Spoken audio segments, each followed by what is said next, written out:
Hello shareholders, and what's in this week's show? Well, first up, top of the pile this week is Paul Childerley's destruction test of a Sacco carbon light rifle. He gets to play with an armoured personnel carrier, he drags it around, he even shoots the rifle and then sees whether it actually shoots straight. No spoilers, you're going to have to watch the show. And the other item, the other major item, is this one. So this job does find me in extraordinary places. I'm at Fieldsports Station, not very far away from Skipton, and waiting for the remarkable Mark Avery, auntie of our parish, who is going to turn up, and we're going to do a piece with him. But he's late.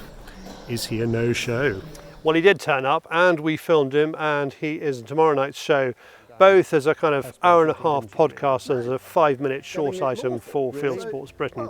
So you'll kind of get some of it from the show, but if you have an hour and a half, then watch it. It's extremely revealing. It's also a tricky one for us because I had to let him hang himself. I had to give him time to say what he thinks, put forward his unfashionable views. And you could argue I'm just giving him the airtime. But whether or not there's any consensus at the end of it, if I didn't give him the airtime, if I kind of jumped down his throat every time he says anything I disagree with, we probably wouldn't have got anywhere, and the interview would have been a lot shorter. So I think we did the right thing. Interestingly, this morning I went off and interviewed another one like that, who in some ways is even more offensive, and he'll, with any luck, go out next week's show, and that's Jay Tiernan. Who's Jay Tiernan, you may well ask? Well, he is the face of the anti-badger, I would call them rural terrorists, the people who go around stamping on cages and preventing badger cullers from doing their work. He's also the press officer for the Animal Liberation Front, so he's the one who puts out the press release saying, great news everybody, we just released a whole lot of pheasants to certain death in woodlands in the middle of the night by cutting wire. So not an easy person to warm to, and yet, actually, Mark was probably the worst of the two, if you had to pick a kind of an obvious loser, because he's a kind of strategist. I think you'll see this tomorrow. He has a vision of where he wants the British countryside to be. Jay is a tactician. He goes out and causes problems for people. He assured me that does not include beating people up. But there's an interesting point which you'll see in next week's show where we talk about, would you pour diesel into somebody's swimming pool, which happened on a farm up at Exmoor near where I'm standing now. And he said no, he wouldn't do that because of the environmental considerations, but he said he would definitely pump slurry into their swimming pool. So, in terms of damage, that's in the 5 to 6 figures area. He's definitely up there. Now, one of the reasons I'm doing this is because I have both of them and additional security coming to the Game Fair Theatre, which, as usual, I'll be running at the Game Fair at Hatfield House, 26th to the 28th of July.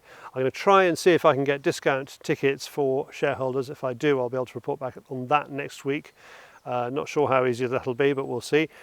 And if you want to see either of these two, and there's a hint we'll get Packham as well, then come along on the morning of the 26th, Friday the 26th of July. We're trying to put them all in the same morning so that I cut down our security costs, because security, it would look very bad for us if somebody milkshaked any of these people, so I sincerely hope they don't.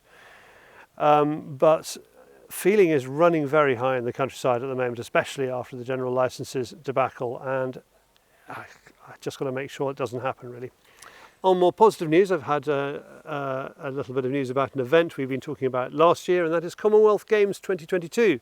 So I wrote to the Chief Executive of the NRA, Andrew Mercer, to say Birmingham has now officially dropped shooting from 2022 Commonwealth Games, which is disappointing. I've got a link here which I'll put in the description so you can have a look at that story. I asked him, please can I come to Bisley and discuss with you how we could provide host broadcasting services to any event you may plan. And the reason is the government, if you recall, says they want to see shooting take place at Bisley at the same time as the Commonwealth Games is going on. In 2022, the Queen's Prize Imperial meeting takes place the same week as the Commonwealth Games opening ceremony, so that's a good thing. We'll be able to put those two things together. Andrew Mercer replies, announcement was not a surprise but still disappointing. good. Working out plans for an event, good. Plenty of warm encouragement, but not too much commitment as yet for material support. So he's obviously looking around for cash. NRA willing to offer up Bisley permanent facilities without charge. Very kind of him, because this is going to be a major promotion for shooting, but hard cash required to assist travelling, etc. expenses of the overseas competitors.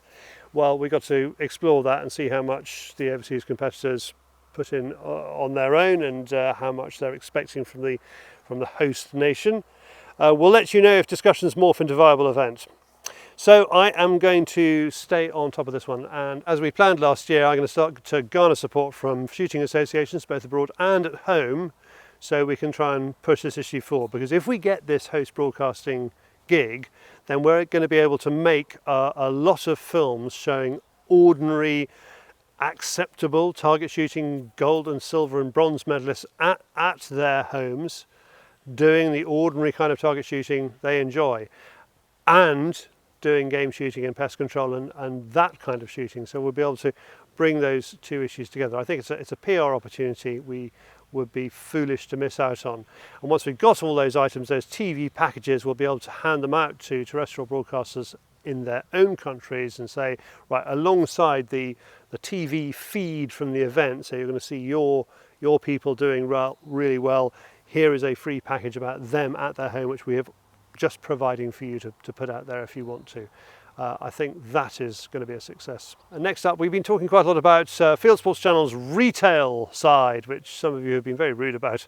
Now we've taken this one in hand. We are opening fieldsports.shop, and I think you can go and have a look at that. It sort of swims in and out of view, but it should be online for you to look at the test site now. That's just for you shareholders. It's not actually live for selling stuff yet, but it's getting pretty close, and I'd welcome your feedback on that. It's going to do three things. It's going to sell our own kit. It's also going to do drop sales, where we take the money for kit and then we get it fulfilled by somebody else, another retailer, even a manufacturer if they're capable of doing it. And the third thing it's going to do is affiliate links. So we hope in time we'll be able to have a range of kit tested on there. I hope you will be able to take part in this if you want to, if you have views about anything from high-level optics down to welly boots. You'll be able to say what you like about them or what you hate about them, why they aren't any good. And I think it could be quite a handy resource in that respect. Affiliate links is an interesting one because it's a sort of an editorial service where you get the three prices from Amazon and so and so and so and so. And so it looks like it looks like we're helping you, give you the best price. In reality, whichever link you click on, we should earn a very small commission. So if somebody actually wants to buy this kit, it'll be there. But as I say, the plan is to make it as much as possible a comparison site. It will also give us a little bit of an arm's length from fieldsportschannel.tv, so we won't be hidebound, to looking after our advertisers. We'll be able to look at kit completely in the round. So that should also have an editorial value. And also in this week's post, I had something of a surprise. So I just had a parcel arrived in the post and a letter from a shareholder. It's always a worry. And the letter reads, what does it say? Dear Charlie, just a little gift and a bit of fun to poke at that, rude word, Chris Packham. See what I did there? Well, yes, you will see what he did there. From Dean Smallwood, thank you very much indeed. He has given me some Chris Packham loo paper. I'm very touched. I do find that funny. I mean, we slightly lose sight of our senses of humour, what with things like general licences and the monstering of gamekeepers. But of course, don't let that be an excuse, and I'm sure it wouldn't for any of you to actually milkshake Packham. And on that note, I'll see you next week.